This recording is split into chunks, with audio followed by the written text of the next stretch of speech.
Hi, welcome to another episode of the Chrissy Mayer podcast. We are on YouTube, iTunes, Spotify, and SoundCloud. And if you're listening right now on iTunes, please go leave a 5-star review.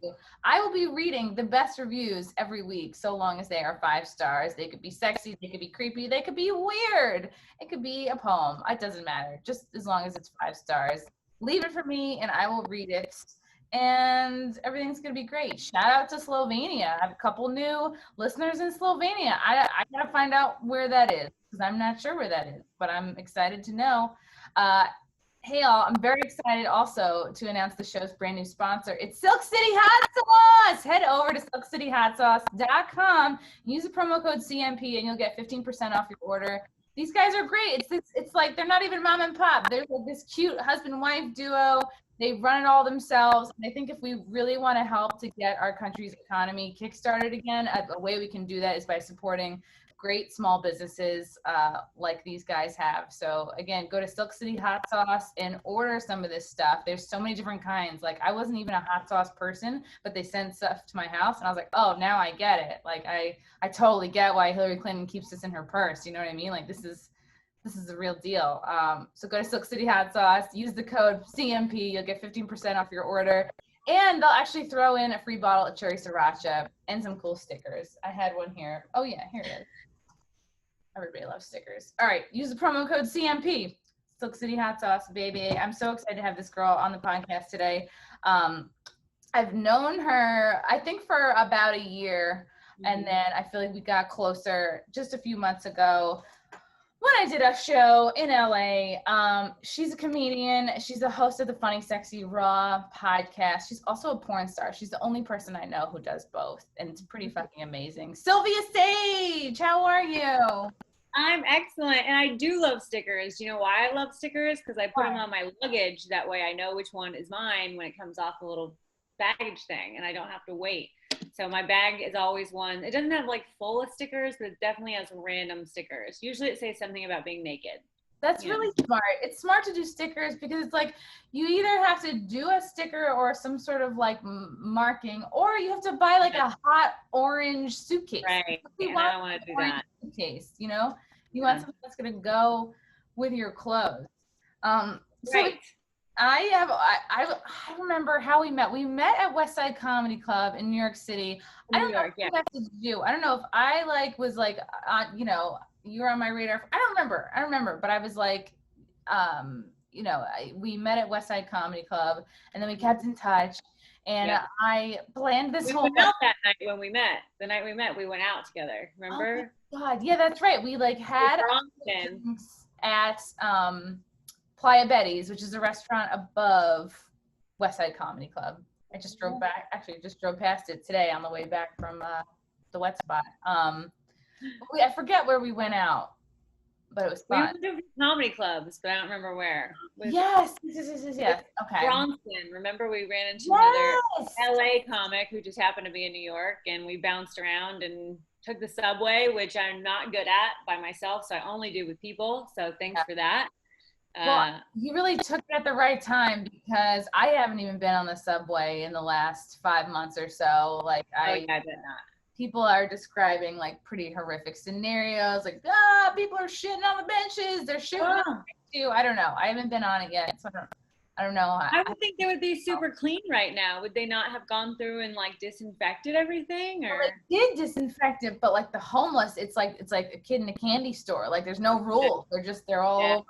There's a guy like just like laying down naked on a blanket, you know, on the Upper West Side. We just drove by it like he was out at the beach. You know what I mean? It is a nice day. I'm sure it was a nice day. So yeah, well, it was nighttime. It was like 9 o'clock at night, and this guy was like, "Yay!" I was like, "All right," but nice. I will never forget because I planned this headlining show in LA where you're based out of, and it was at this place called the Moroccan Lounge, which is a typically music venue, but I was like, nope, I'm gonna do comedy here right at the beginning of the pandemic. This is gonna be a great fucking, and this was March 8th. This was at the very beginning when there was the news was like all day long about the cruise ships being marooned or whatever. Nobody's getting off. And I was like, oh man, I have a show in a couple of hours.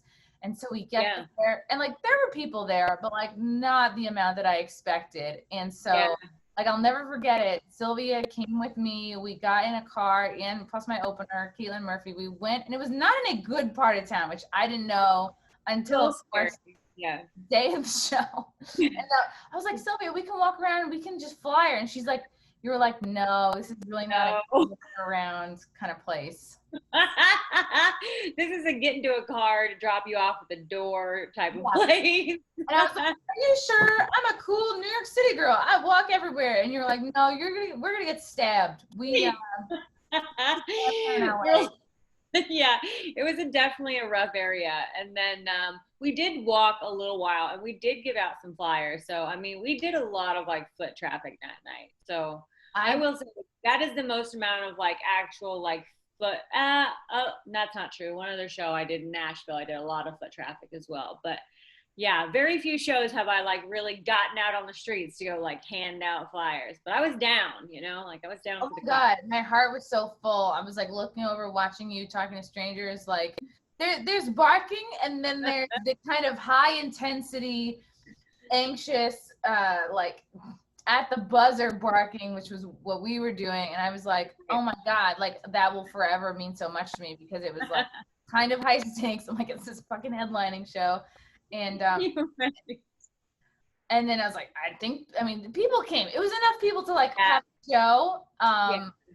It wasn't like a pathetic amount of people, but you know, it was funny because I get on stage and I'm like, oh, like, you know, there's supposed to be a whole boatload of people that are gonna see this show, but they got stuck in on the ocean somewhere in China. All these Chinese tourists. COVID. Yeah, blame it on COVID. It had nothing to do with you or the location. Absolutely. And people were getting scared. And then I remember the whole next day, one or two people canceled podcasts with me, and I was like, and I was flying out that night. I was like, oh wow, this shit is really cracking down. And I'll never forget, because I went into this one grocery store. I was looking for hand sanitizer or something to get on the plane with, because I had this, you know, but the panic in the air in this West Hollywood grocery store, it was like Hunger Games. It was Hunger Games. This was like March 9th or 10th or something, or 11th. And I was like, oh, people, I've never seen people with so much groceries. Like, it got bad. It got really bad for a minute. I mean, the shelves were like legitimately bare there for a while. I mean, everything is stocked back up now, and for the most part, you can get everything again. But I mean, it got real ridiculous there. And I don't know, like, what were people thinking? That they were gonna stop, that we were gonna stop getting food? Like, I'm not sure what the thinking was. Right. Maybe that they thought the grocery stores were going to close and like everything would be frozen, which honestly, it should have been. I wish we would have just like done like 1 month of like, go fucking nowhere. Like no one can leave 1 month. This is it. And then we'll go from there. It was supposed to be 1 month. It's like, I would have rather they had done that than now stretch it out to 6 months. Yeah, exactly. Because there's still no end in sight. And I mean, it's just seems overwhelming. This is scary. And like, so, and you're telling me before that you've gone back to work, and you're at this interesting place where it's like you were always juggling 2 careers, but now we have comedy, which is not at all happening. Yeah. But we have porn, which is still starting to happening. Back. Porn is very happening on so many levels, because my OnlyFans has been my bread and butter for the last few months, because that's all just online stuff. But now I'm like physically working again and shooting with other people, and we have like we do have a lot of new rules, COVID enforced, of course. Everybody's wearing masks except for the performers who are shooting. Everybody on set is COVID tested within 48 to 72 hours of your shoot. It was 24 for a little while, but they realized that was like, just there's almost no way to make that happen. We weren't getting our test results back quick enough. So they kind of extended it to 48 or 72 hours. And then everybody's wearing gloves, unless you're a performer, of course, and no outside food. sanitizer and everything like that. But I mean, obviously things can still go wrong. Not that I got COVID or sick in any way, but I got a vagina cold, just because I'm having sex with so many people again. And my old porn knowledge was like really, really good and strong. And then I like took away having sex with strangers for 6 months, and then I forgot how to do it. And I got myself I didn't even give you the full story, because I did get a yeast infection plus I came down with a nasty case of BV. Do you know the difference? Because I know that there's, for people who don't know, it's like your lady parts, it's like a delicate ecosystem down there. And that's the thing, is when you have sex, even if you're not having sex with multiple people, you know, if you have sex with even one person, sometimes, you know, body can react strangely. So many things can throw off your pH down there. And this is I normally know it really well. And like I was telling you, like I know if I have sex with somebody, I should go home that night and put in it's a boric acid pill, and they're just suppositories you put in your vagina. And overnight they just kind of fall out, which is kind of disgusting, but it just cleans out your system. And like, so anything that would have gone in there bacteria wise is now ripped away. And it normally keeps me really healthy, but I had 3 different partners in 1 week and didn't do that at all. And was just like oh, I'm fine. I just forget how life works. And then I woke up and I was like, oh, something is not right downstairs. And yeah, I know pretty immediately. I'm imagining like something you throw into the sink and then you like wash it around. So it's like, it doesn't dissolve. It doesn't like. It does dissolve. Yeah, it dissolves. Yeah. So, well, it is like kind of what you throw in a dishwasher. That's exactly what it is. So it literally just like, it's a regular pill, and then it's the dissolvable tablet. So the tablet dissolves, and then it just kind of like cleans the outside. I just imagine little scrub brushes in there. Yeah. And then everything just falls out.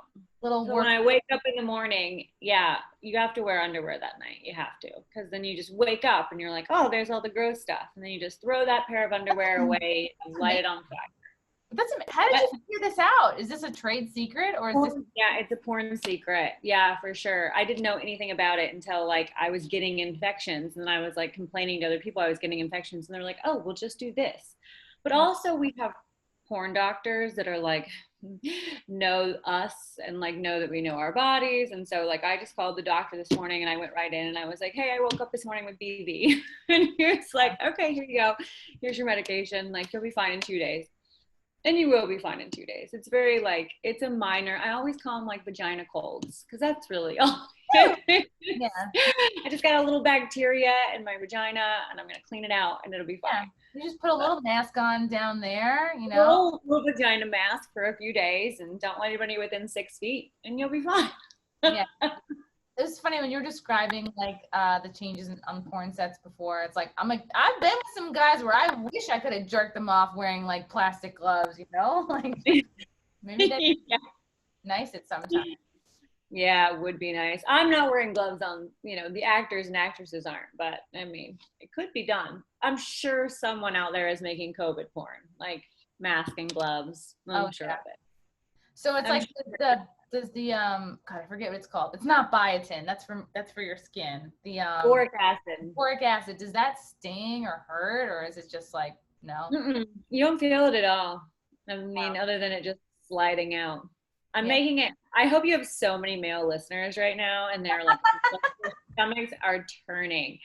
But here's the thing though, like I love giving this kind of information because women need to know like what goes on inside of our bodies, and that it's not like, it's not just you, like it happens to everybody, including a professional who knows everything about her body and who just got lazy, and then I paid the price. So penis, you can't wipe it off and go back out there, fellas. You don't. Right. Penis is, it is so, and that's just the other thing is like, if like I were to have a boyfriend, like even the doctor, he was like, are you seeing anybody right now? And I was like, no. He was like, but if you were, he would need to take some of these pills, like 2 or 3, just to like knock it out of his system. That way, like he's not passing it back and forth, because a guy can pass you back BV. He won't get BV, but it will live in his dick.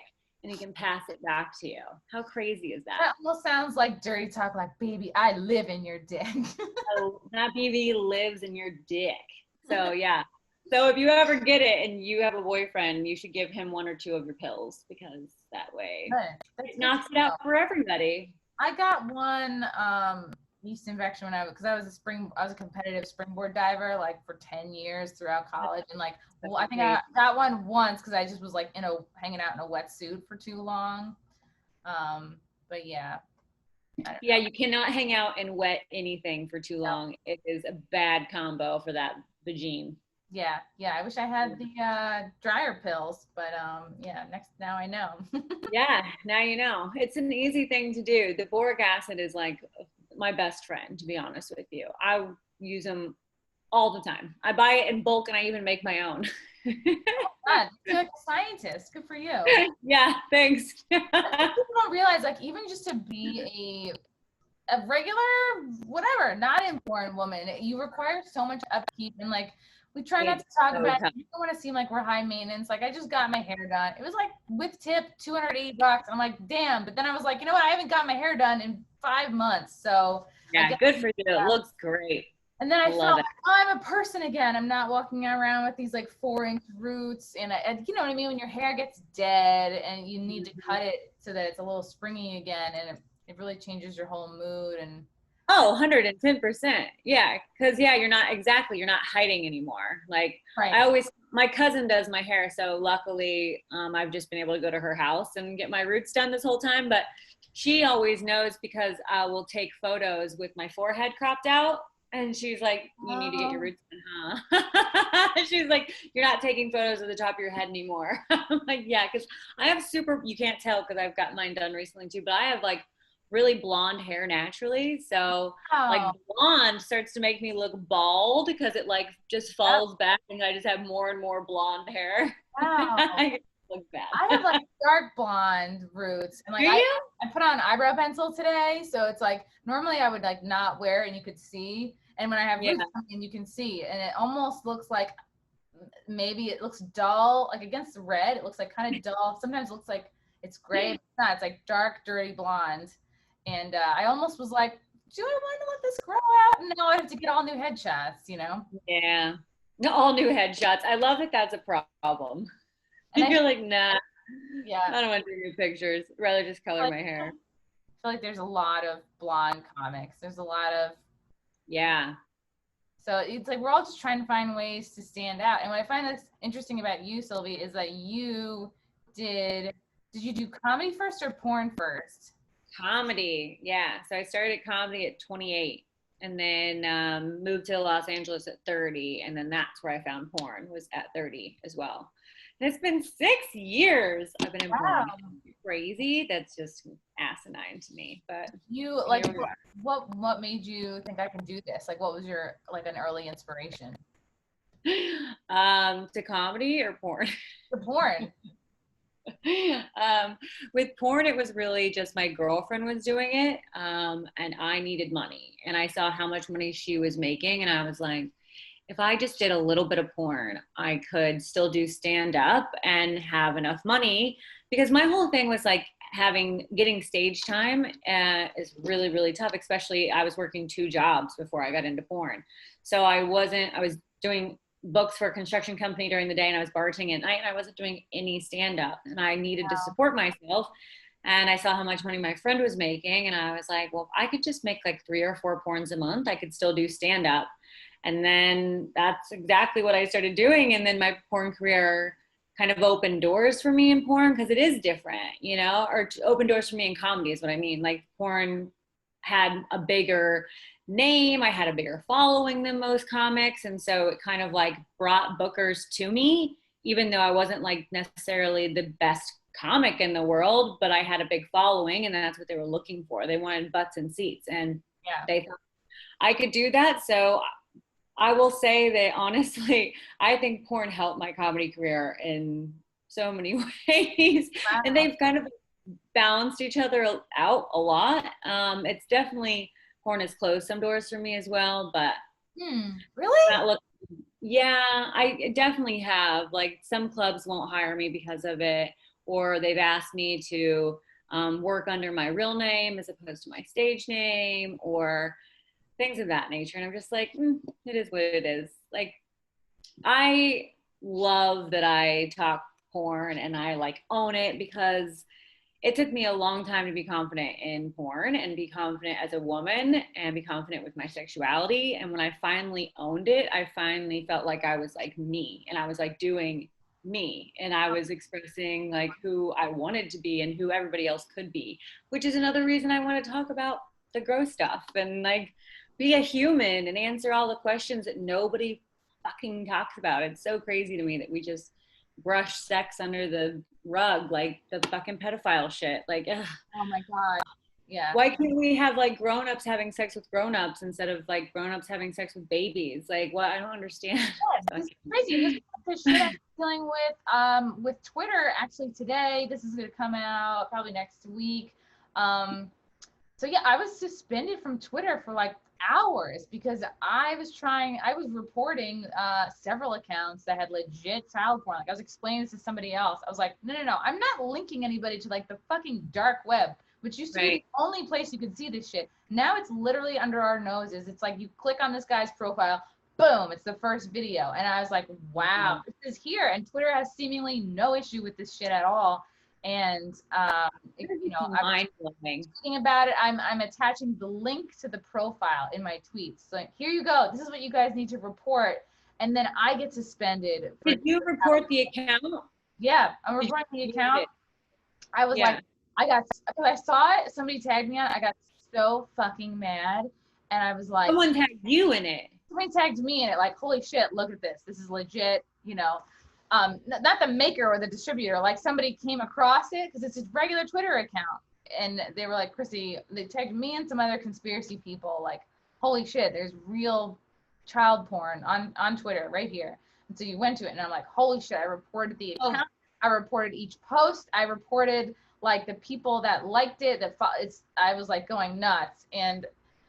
And it's like, it's horrible. Nobody should see that shit. And I had never seen it. Like, I've been alive 36 years. I've never seen it. And it's like, my heart sank. And I just was like, it almost was like, you know what I mean? If you see a little kid fall and they're hurt, it's like, you can't help but go help them. Right. And that's how I felt. I was like, yes, this is fucking vile, but imagine how these kids feel. And the thing is like, and they're probably children who are missing somewhere. Some family is probably looking for this child.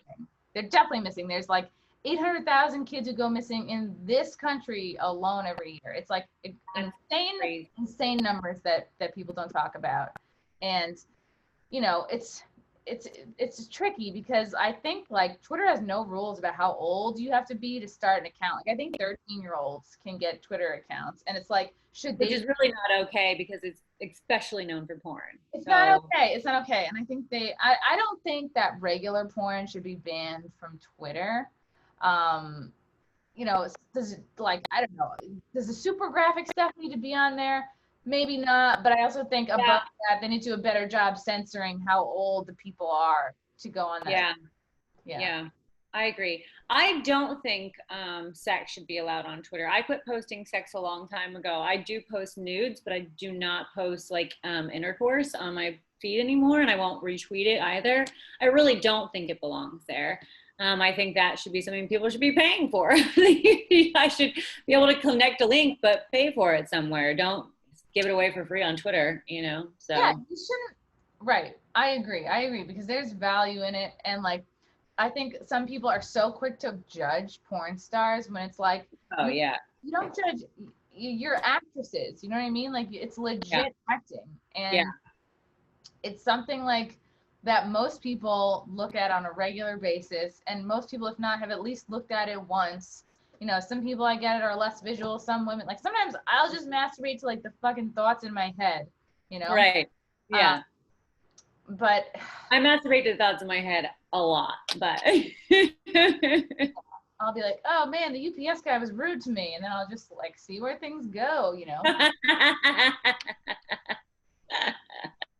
So I just think like the number one problem is like everyone can agree on that there shouldn't be fucking child porn on Twitter, and the fact that I get banned and it's like there's, you know, hopefully a human at the end of these Twitter reports that's looking through and has the brains to discern. But I don't know if there is a human. I think it might just be like they're just catching like algorithms or something before it gets turned over to a person at all. I mean, I don't know, but I just feel like, and then it's like you have to wait hours. Like we waited a good 4 hours before they took down this account, and I even tweeted it out. Wow, thank God you guys aren't EMTs. It took you 4 hours.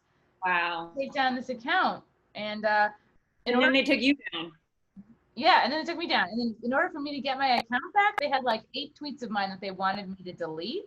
And like some of them were, of course, linked to this guy's profile, which I understand. But one of the tweets that Twitter made me delete was one where I criticized their the amount of time it took them to like snap into action. With the one where I was like, wow, thank God you guys aren't EMTs. And they wanted me to delete that too. So I'm like, huh. It's pointing to Twitter being totally fine with it, which is like fucking gross. Right. Yeah. I'm really fired up about that. But so crazy. I'm glad you're fired up about that. You should be fired up about that. Everybody should be fired up about that.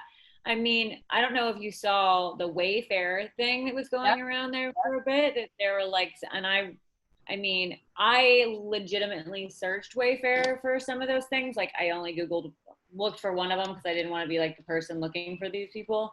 Right. Like the person clicking on the child porn, you know, like I don't want to be that. I don't want to click like do it. But I did want to see if it was like a thing, you know? And I didn't find them, but of course that was like a day or two after the story had kind of gone out. So I'm sure that they like took those things down. But if that was something somebody really saw, I mean, I believe it. Like, absolutely. There's just too many coincidences for it to be an accident. You know, the books on the shelves had to do with like spirit cooking and the fucking harvesting of organs from the Falun Gong, you know what I mean? Oh, I did not even see that. There's a whole, I mean, like, I think he's banned from Twitter now. Tommy G did a big thread on it, but Ritz Flex is another conspiracy theorist who's so well researched, and her YouTube videos are so on point. But there were so many things. So they'd have a bookcase, right? And on the books in the bookcase, they all said, like, there was a picture of him that said, you know, Haiti children. There was a book that said, like, you know, something about blood harvest. It was like, and you can tell, you put these pictures into like some kind of thing where you can see if it's been not airbrushed, but like edited. So these books, the book titles have been edited to say these disgusting things. They went out of their way to make sure this stuff was on the bookcases. So it's like, it's all symbolism, all messages to like, you know, other people who do this. And it's like, you can't explain to me a $10,000 throw pillow. You can't explain to me, you know. Right. And then when people say, oh, well, it was debunked by Wayfair, it's like, are you kidding me? You're actually accepting that? Like, of course, people that are in trouble are going to be like, oh, nope, it's not true. It's like, you got to do a little more than that. Right. There's so much out there. And now that this whole Epstein thing's coming to light, I think that a lot of people are nervous, but I don't know if they are nervous because I feel like these people are so in power and they're so in control that I don't know if they have anything to worry about. That's the fucked up part. That's the thing. It's like these people, and it's like these guys who are like, look at Epstein. He was so rich, and well connected that like he was so confident, and he knew he could get out of everything. He had Alan fucking Dershowitz, who's named in the Ghislaine Maxwell unsealed court documents, like totally implicated. Bill Clinton, Alan Dershowitz, totally implicated, and then he has Dershowitz write him like this sweet ass deal that basically gets him out, and any conspirators gets them out, you know. And then Dershowitz like looks the Netflix camera right in the face for the documentary and swears up and down that he didn't do anything, when it's like it came out and he's a liar. So right. Guys, they smart their way out of it. They have their Harvard contacts, they're rich, they're well connected. They get away with it their whole lives, and they think they're untouchable. So true. It's because they have been untouchable their whole lives. Yeah. You know, like that's the whole thing with like, even when the whole Weinstein thing came out, it's like all these women who were doing all of this, like, of course they all just like shut their mouths and went on with it. Like, this is what was happening all over. And it's like, I mean, come on now, the amount of the amount of blowjobs I did not want to give. Let me count the ways, you know, like. My God, I've lost count. Yeah. You're right. It's just called dating. I mean, it's called, any woman listening, like, yeah, that's called a date. That's called thanks for dinner. Yeah. Exactly. Are there any, like, from what you've observed from working in porn, like what is in place to like protect like possible like underage girls or guys from? Well, I mean, thankfully we do have to have like 2 forms of ID every time you're on set, and they have to be like government issued IDs. I mean, I have my driver's license and passport, but I've even seen people bring in birth certificates. Like they have to have like 2 actual forms of ID stating who they are. So I mean, it would be pretty tough to forge any of that. I don't think there's a whole lot of like underage going on. Now, what I will say that I think is a little creepy is I do know that a lot of the directors will go after girls when they're in high school, whether it be 17 even, and just like almost like just like emailing like, hey, when you do turn 18, like, well, and I think that's fucked up. Or like waiting till they turn 18 and like messaging them on their fucking 18th birthday. Like it's fucked up shit like that. And they are scouting like that. Like How do you think that they scout these girls? Instagram. Really? Just Instagram? Wow. Think about it. It's like there's so much there. And and you can already tell the girls who you think are going to be into it because of, you know, what they're comfortable posting already. So, wow. I mean, they are definitely, I don't know how much they're on the hunt right now because COVID, but agents are always on the lookout because a lot of these new girls, they don't last. They come in for 6 months and then they're done. So they're always looking for new, fresh, young faces. You know, it's the older girls, we were the ones who stick around, but also we're the ones who are profiting. You know, these young girls are one and done with most of these people. So you have to kind of stick around. It's like any other job, you actually have to work hard at it, you know? So, and a lot of people think it's just going to be so easy and it's just going to be quick money and you're done. And it is quick money for a few months. And then you have to make a name for yourself if you want to stick around. And the thing is, like, what do you think what would you have to do to separate yourself, or like most people to make, what's the process of making a name for yourself, right? Because after you're done being new, that's a couple months, right? And then now you're no longer can get around on just being new. You have to have some kind of specialty or look or. Yeah, I don't know, any and all of the above. Like, I mean, man, it took me a long time to like gain any sort of like notoriety in porn, and I don't know what it was, whether it was just that I stuck around and I just never left, or the comedy thing. I like to tell myself it's because of my superb acting skills. You're very elegant and sophisticated. Like you have a unique look, and you're hilarious. You're the whole package. So you have 2 different colored eyes. Like, what more do you want? Yeah, you know, but what's so funny is not enough companies like even utilize that. Like only a few people have shot like covers of like my eyes, you know, like I'm like, okay, let's use these bad boys, but most people don't. I don't even know if everybody knows I have 2 different color eyes. They might not even notice, which is sad, you know. Right. Well, it's gotta be good lighting. It's a good sign that like what you have below the neck is like, you know, interesting enough that maybe they don't more. Yeah. Well, I don't know.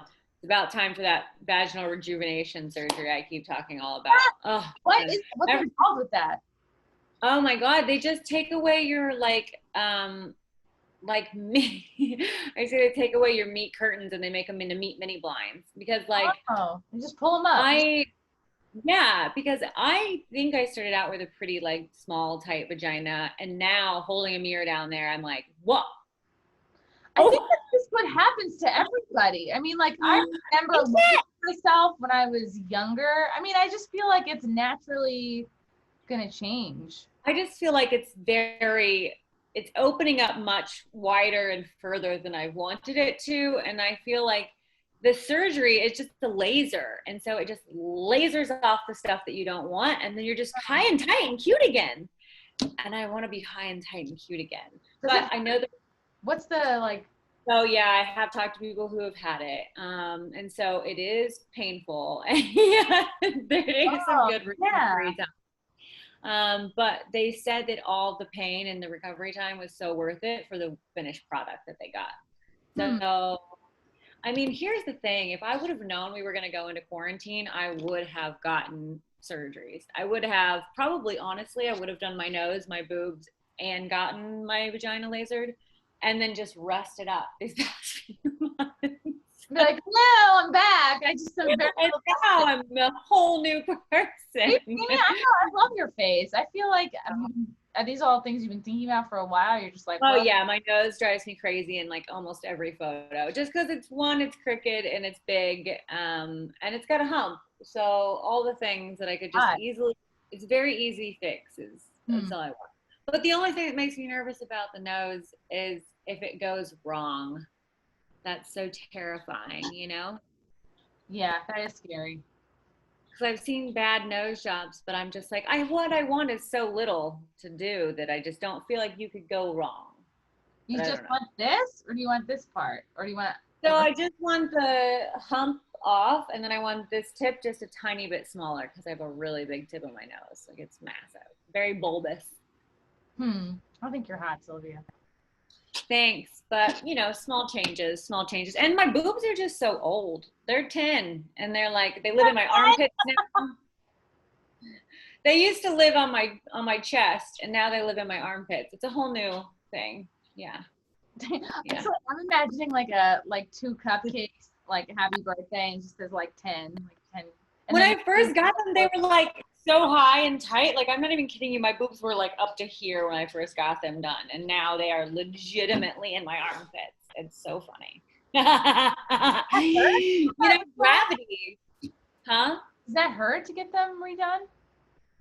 I mean, I don't think it can hurt. I don't, my first surgery didn't really hurt. Like, I don't even really, I had pain for like one moment, and that's because my mom forgot to give me my pain meds. And then as soon as I took them, like, I was fine again. And then I got off pain meds within a week, and because I don't like them, they make me really sick. But I don't remember any pain. So I'm just hoping that the second time is kind of the same. It wasn't like, I don't know, it wasn't really an issue. Yeah. I really like plastic surgery. I'm into it. So I'm like, I haven't had any bad experiences yet. So I keep going back for more. And that's what I hear about it, is that it takes a lot of them to look like when you see people who are like botched and look really bad, that's because they've had a lot and it takes Way too much. yeah. Yeah. Like Way too much. Khloe Kardashian has a whole different face. Face. Yeah. It's a whole new face. Yeah, for sure. Totally different face. It's like that is a new person. Yeah. Mm-hmm. Yeah, you can definitely change it. I don't want to change too much, but I am pretty happy. It's just small things.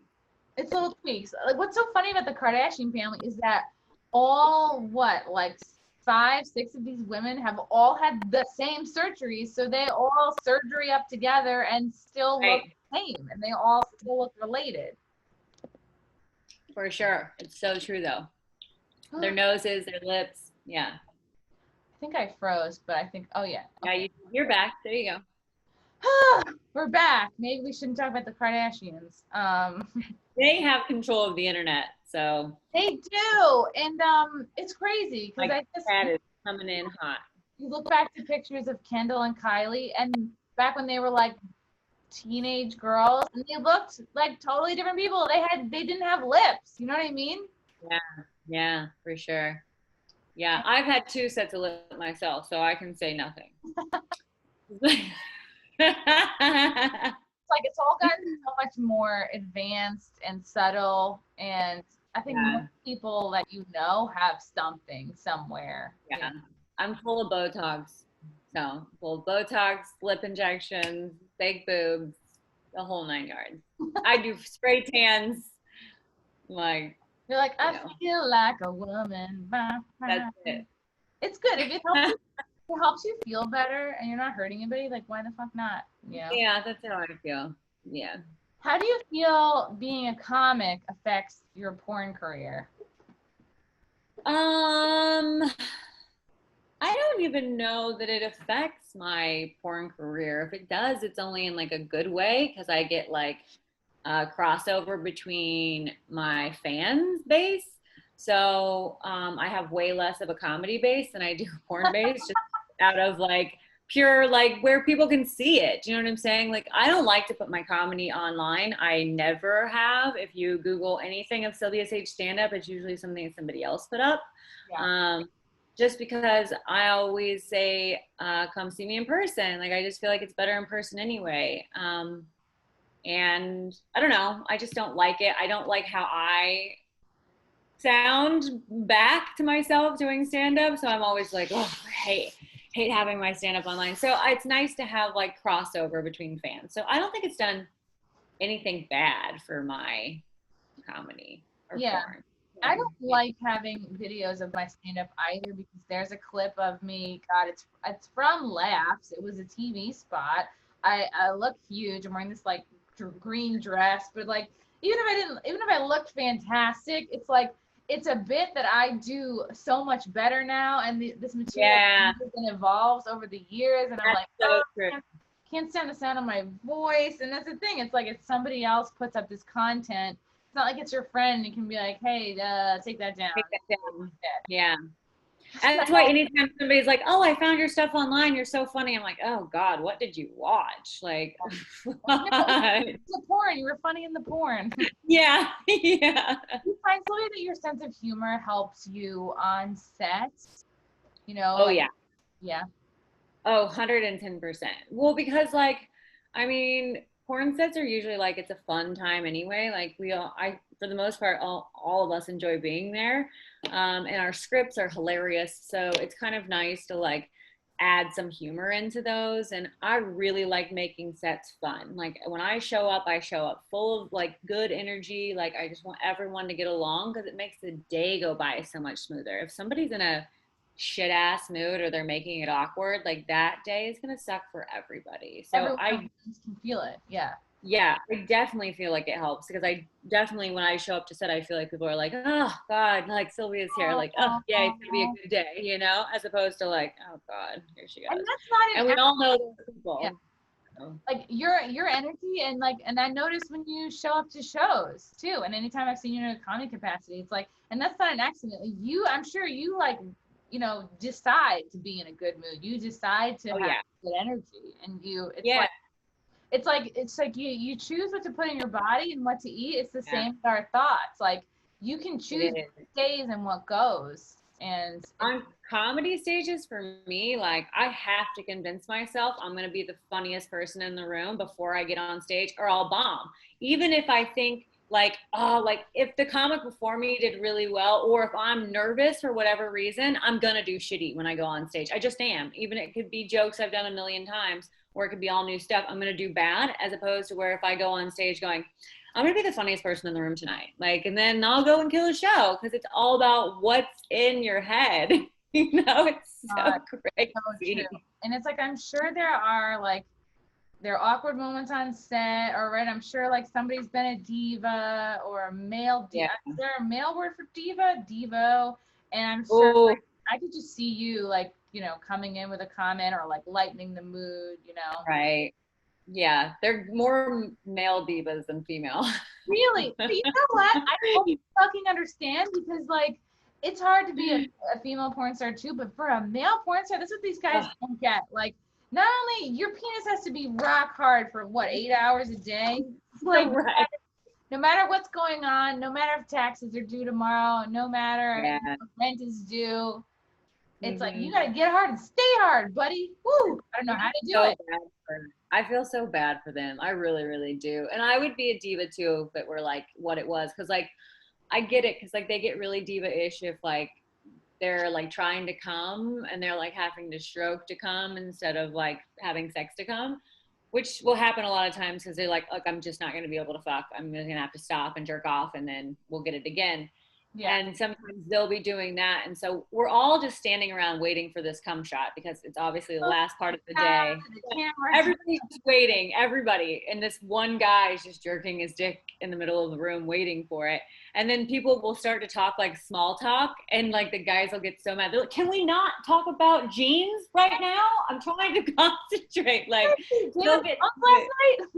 Yeah, they'll get diva-ish in that setting, because they're just like, okay, shut the fuck up, or like they get really testy towards the end of any scene.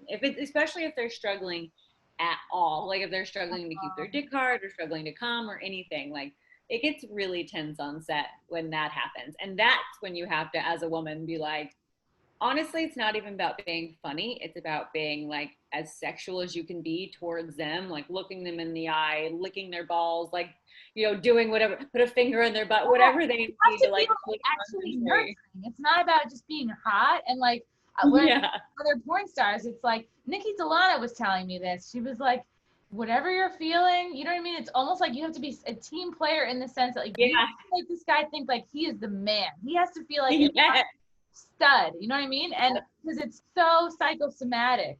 And it's like that. It doesn't matter what you think of this guy. It's like he's a fucking stud in that moment, and it's for the betterment of everybody else around, you know. And it's like 110%.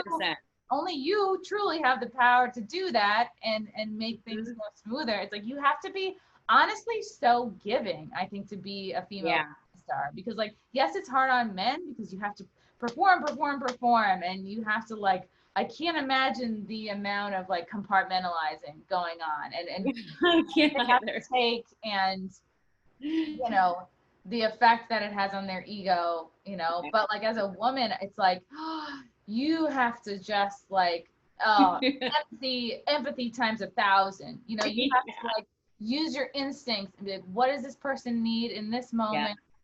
Well, what's nice about that is like now before we do, thanks to like the Me Too movement, now before any scene, there's like a big like do and don't list, or like a yes and no of like what you're into and what you're definitely not into. Like definitely don't put a finger in my butt, or definitely do put a finger in my butt, or like I like when you stroke my dick like this, like they're actually giving you like how-tos of like what they want to happen when you're down there, or like I'm really into eye contact, or I'm really into kissing, or whatever, so you really like let your partner know like what is going to turn you on. You try and listen to those things and like be attentive, and that's really what it is. And just look them in the eye and tell them how fucking sexy they are, like pump their egos up, and because nobody's going home until he comes.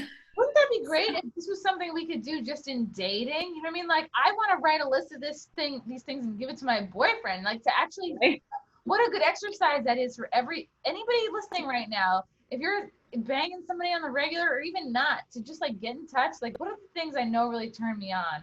Write that down, or like verbalize it to your partner. I haven't even fully done that. I've been with my boyfriend for 5 years, because that's like there's part of you that has to just get over yourself and be like, you like these certain things.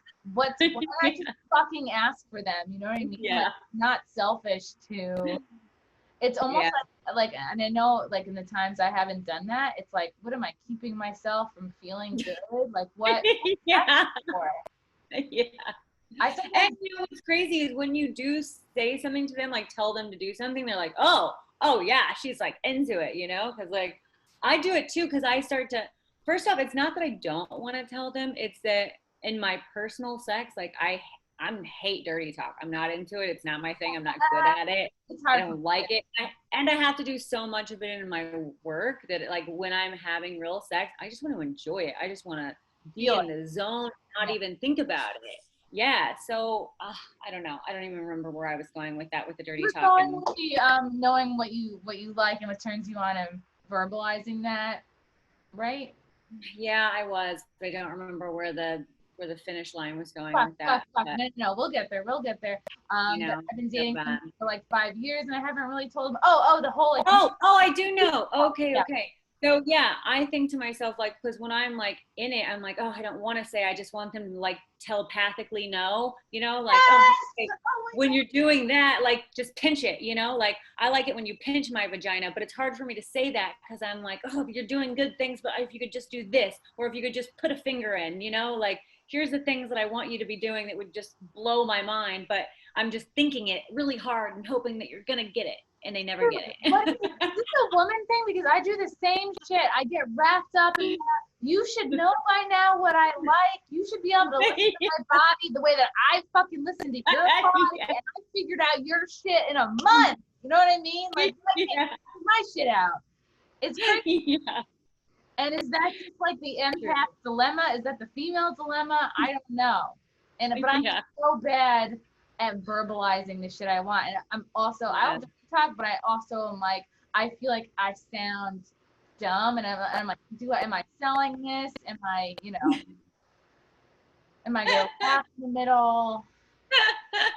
Am I selling the dirty talk? Is it dirty enough? Is it, or like if they say something, like if they say something they don't normally say, and you're like kind of caught off by it, and you're like, oh, okay, that's what we're doing. Okay, I feel like a horsey. That's where we're at. Okay, you can read that till next week. You're right.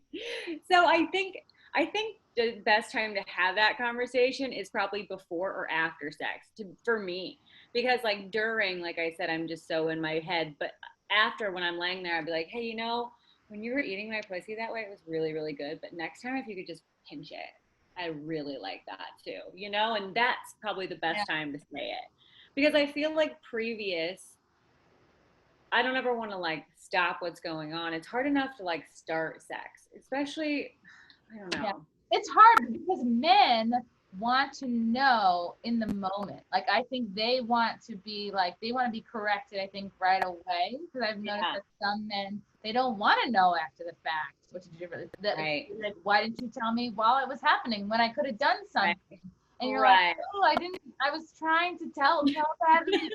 Yeah. I was telling you, you weren't listening. You never listen. I wrote it on the mirror in lipstick backwards. Why did you look over there? Yeah. I don't know why it's so hard. And it's like, you think, oh, I'm in my 30s. I should be, I'm a self-actualized female. I'm like, I'm owning my life. I'm more confident than I've ever been. But like, why do I have such a hard time? It's like, is it like, I know for me, because I'm in therapy, I think deep down, I don't think I deserve whatever it is that's good. Really? Yeah, I think I have unworthiness issues for real. Aww. So it is, because I think too, when I think like when I give myself reasons not to be clear about what I want, I think, oh, if I tell him what I want and he doesn't give it to me, well, then he has the power to not give it to me, because now he knows what I really want and he can really stick it to me by not giving it to me. Isn't that fucking weird? Isn't that fucking weird? Yeah, that's not okay. No. That's not okay. Am I the only one who feels this way? I don't know.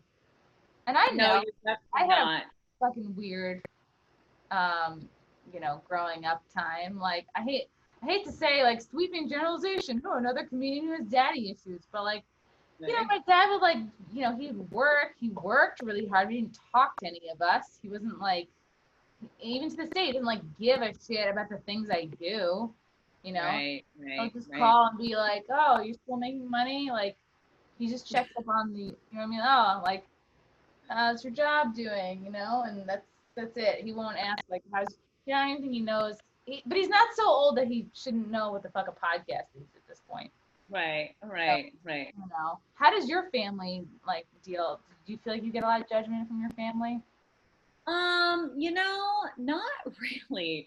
I mean, my mom doesn't appreciate it because my mom's really big into Jesus. So that's kind of like, but she's into Jesus and Trump. So we don't really agree on life. I fucked a guy with really long hair. He was thin. He comes like this. Just like this. Yeah. Yeah. No, I mean, we get along. We just don't talk about Jesus or politics or sex anymore, which is funny because we used to talk about sex when I was growing up all the time, and she tried to be like the open cool mom, and then I got into porn and she had found Jesus and she was like, we do not talk about that, and I was like, weird, because we did for my whole life, but okay.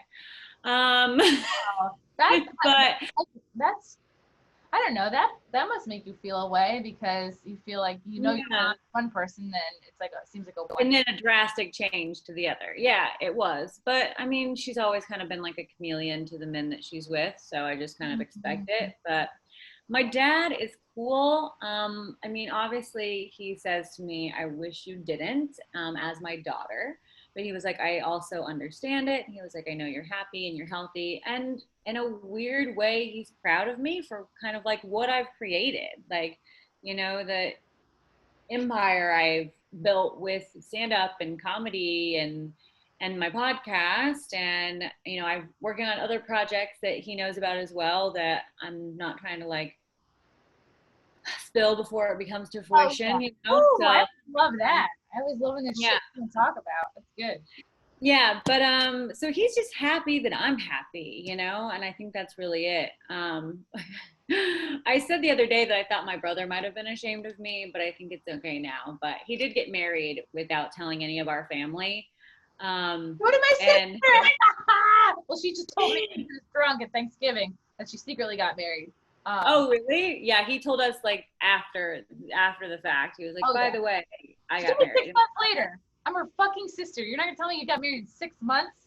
I'm still not over it. I'm still not. Yeah, I wouldn't be over that one either. That's pretty messed up. But this one was like, I guess he didn't tell a lot of people, because even his best friend called me and he was like, I'm real in my feelings about it. He was like, he didn't tell me. I've never even met this woman, blah, blah. I was like, well, I've met her, and I've met her a few times, and I do like her, but I was like, maybe he's just really ashamed of our family. I was like, my dad's an alcoholic. My mom's like a Jesus Trump believer, and I'm a porn star. So, I mean, I can imagine that we're not like the best family to bring to a wedding.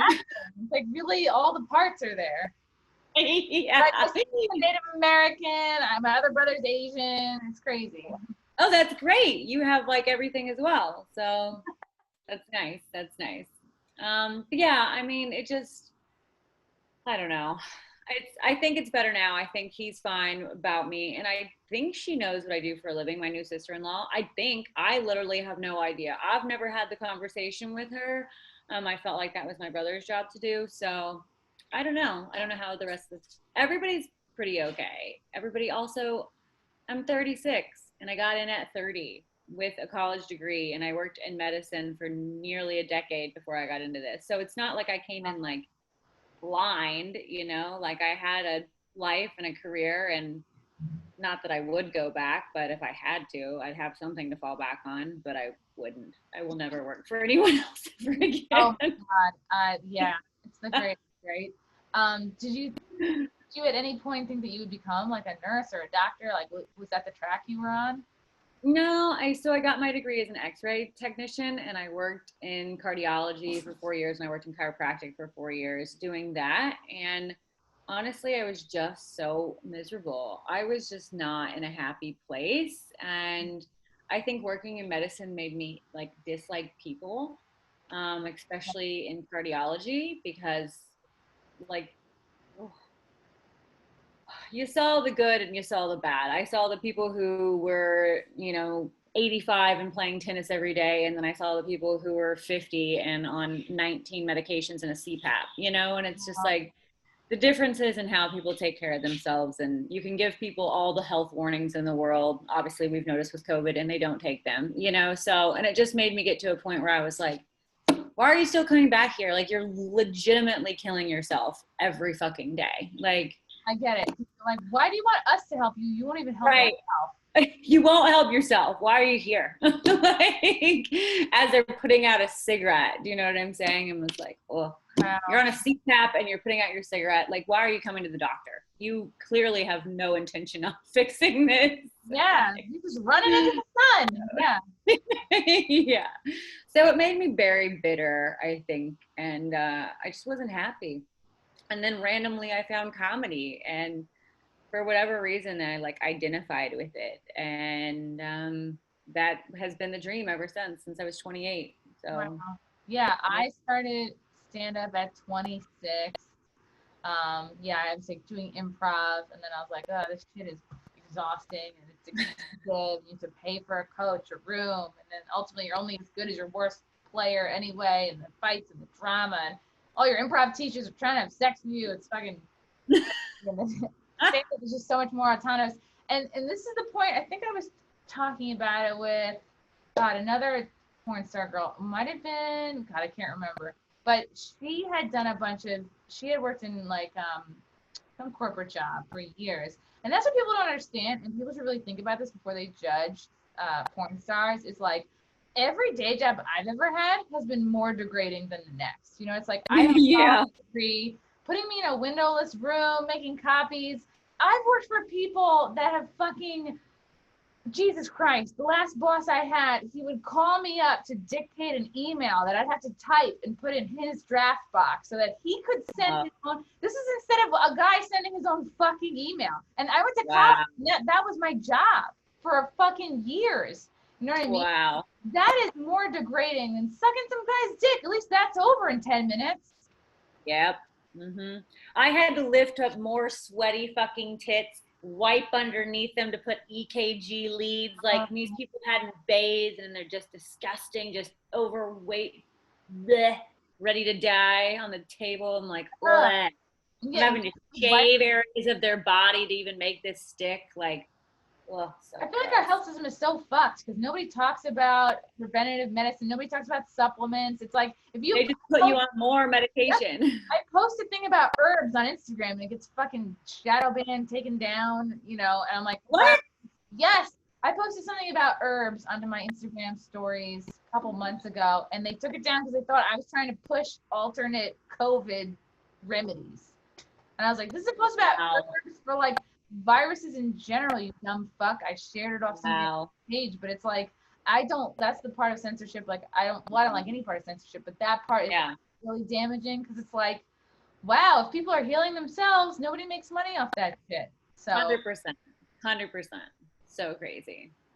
It's all a racket. And honestly, working in healthcare like made me like so like anti-healthcare. Like I haven't even had healthcare coverage since I left there at 28 years old and I'm 36.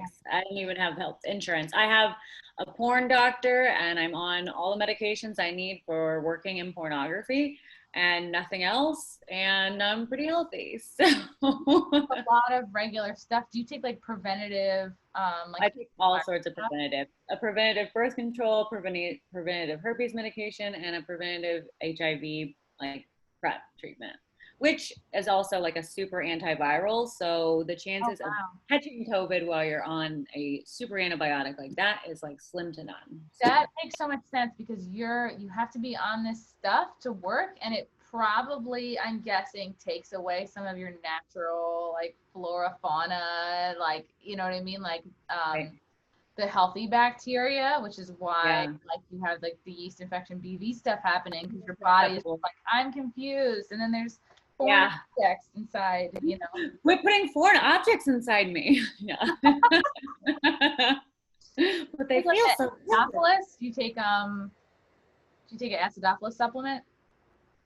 I don't. I used to, but I just don't. I try and like limit what goes in anymore, you know, like because even like some supplements like I've tried taking like the stuff for like your hair and your nails, and like even that like gives me a yeast infection, stuff like that. Yeah, just like anything can kind of like throw me off. So I'm like super basic. I'm even super basic when it's like the soaps I use. Like I only use Dove soap. I don't even use like any chemicals whatsoever. Even on my face, I don't use anything but Dove soap. Like I just like everything on my girl.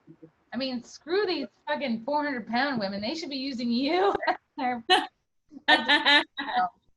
Yeah. Everything I use is just super, super like low level. Yeah. Like low impact. Yes. That's what being an adult woman is all about. It takes you like years to like listen to your body, see what you're reacting to, you know, one time, what makes you feel better, what makes you feel worse. And that's like really teach you how to do that. Even if you have like a really good mom who's like into that shit, it's like you still don't know till you. Yeah. But it's weird though, because I don't feel like all this stuff was like even a thing when we were kids. Like I don't feel like even my mom had this kind of grasp, because I feel like I'm still teaching my mom stuff all the time. Like I'm like, here, I use this. This is really good. And I like give it to her, you know, like I'm teaching her how to use these products. Oh, absolutely. Like I remember when my mom was alive, like I'm like teaching her how to put makeup on. I'm like, this is how you do liquid eyeliner. And like I would always do her makeup for like weddings and stuff. It was actually sweet. It was like it was like something I really, really missed because it was just like, she was like, wow, how'd you get so good? I'm like, I don't know, I just pay attention. And You're right. trial and error. And then like teaching her, about different like, I don't know, moisturizers. And this is like, she was so, I think, very drugstore about her. Yeah, same. So is my mom. Yeah. Oops. Yeah. I know that's me. Sorry. What it is, I think it's probably because our moms didn't like grow up or like they didn't have Sephora's, right? They didn't have Ulta. They didn't have probably a lot of gay men in their life telling them. Right. Yeah. All the things we have now. God bless them. So you said, I asked how does being a comic affect your porn career? And then I'm wondering, how does being a porn star affect your comedy career? But I think you answered it before when you were like, I have these crossover fans. Yeah. And well, honestly, it opened so many doors for me. Like, I mean, my biggest break into comedy was when the Ontario Improv in Ontario, California called me up and asked me to do a show. And they were like, it's your show. You can do whatever you want. You can headline, you can feature, you can host, you book it, it's whatever you want. And I had not even 5 minutes of comedy. I'd never been paid to do a show before. Like, I had only been doing open mics, but I got the call because they had seen my social media and they saw I was a comic and they wanted me out there. And so I like had a sink or swim moment and I featured for my own show and I hired a different headliner because I knew I couldn't headline. And then I just bullshitted for a 20-minute feature spot. And that's how it all began. And what's funny is that same booker has worked at several different clubs now.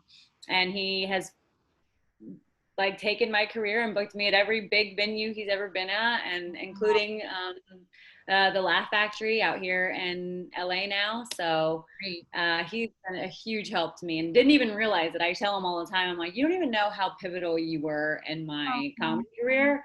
But yeah, so it definitely opened up way too many doors for me way too soon. But I'm very thankful that it did. But I definitely knew I got spots that I probably didn't deserve. And I see that with, you see that with big actors all the time too. Like, sorry. Who? I have a cough. I was coughing and saying Jeremy Piven at the same time. But exactly. It's people like that. They already have some big name and they're like, oh, I'm going to do comedy. And people are like, yeah, well, here, have this 500-room theater and sell it out for us. Like, I'll write your whole set for you. Enjoy. Right. Exactly. Yeah. So, I mean, I knew I got handed stuff like that. And I got put on a lot of shows because of my name. So, but it made me have to find out how to be funny. Honestly, it was like sink, swim, and I chose to swim, so.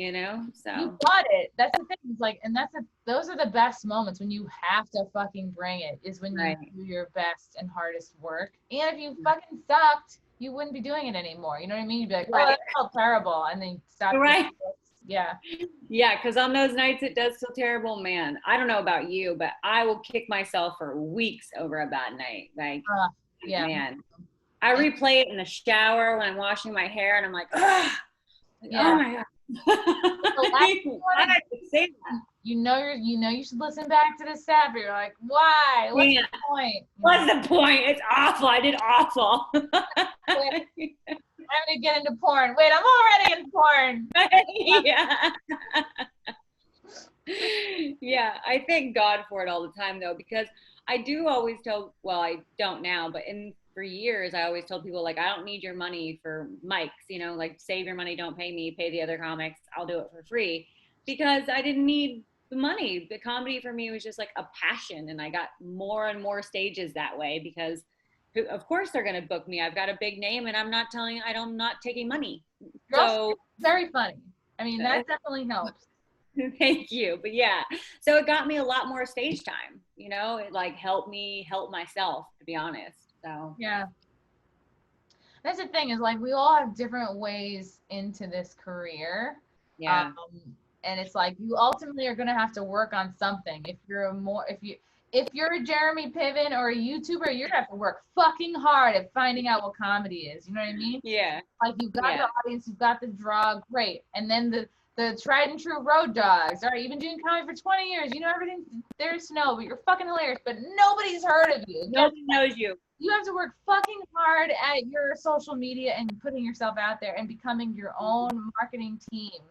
And even when you're fucking hilarious in comedy, people don't even know your name. They go, oh, the girl in the red shirt was really fucking funny. Like, that's what they know at the end of the night. They don't know who the fuck you are. They're not taking down notes of what your name is. Unless you're the headliner on the show, nobody knows who you are. Like, nobody. And even sometimes they don't know who the headliner is. So. Oh, yeah. Sometimes they get drunk before you get on stage. Some people at the show, like, come up to you, you know, oh, you're really funny. Oh, I really like your tits. You know what I mean? It's like, okay, all right, guys. Thank you for coming. Well, I should like something. That's all I care about. Oh, Silvia, this was great. Where can people find you if they are not already following you?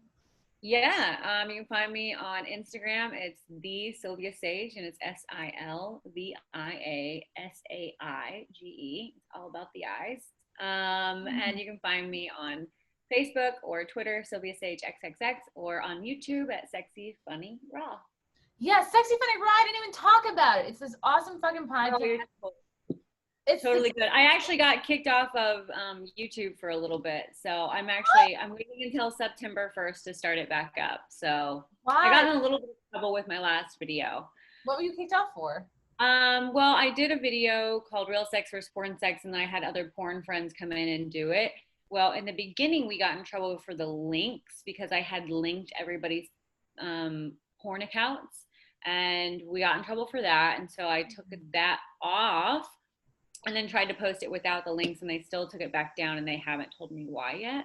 So I'm in a little bit of YouTube prison at the moment, but it'll be back before long. My date is September 2nd is my next release. So fingers crossed that they let me back. Yeah, that's such bullshit. I think because there's like some sort of memory with the shit that you upload. Like, I don't know what it is, scan it. I don't know. It's some bullshit. Yeah. So I put it on Instagram TV. So Good. The only thing is I don't get paid off Instagram TV. I get paid off YouTube. So that sucks. But you'll get back there. Just keep on them, you know. Yeah, for sure.